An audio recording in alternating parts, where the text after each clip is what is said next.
That is because of my friendship with Pastor.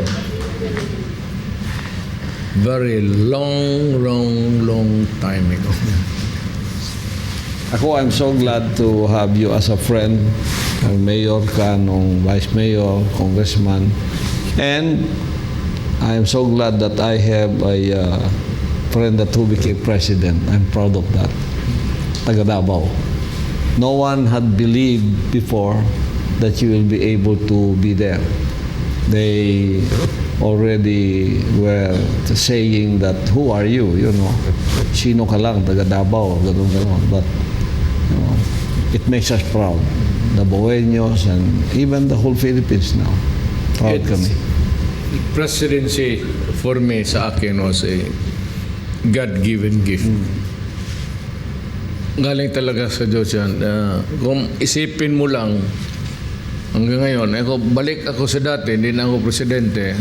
Kita mo naman ninyo. Same house, same pick-up. Yes, Mayor.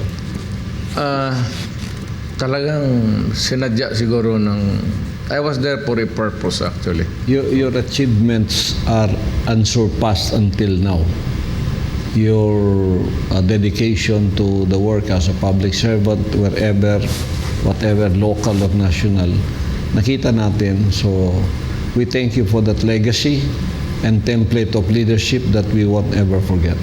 Yung trust mo for the ending the insurgency, yung sa corruption, yung sa drugs, and yung build that made a change in the whole landscape of our Philippines. Na kahit saan kapunta ngayon, there are access road, bypass road.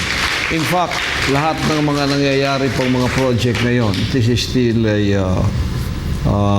run over of your projects when you were president.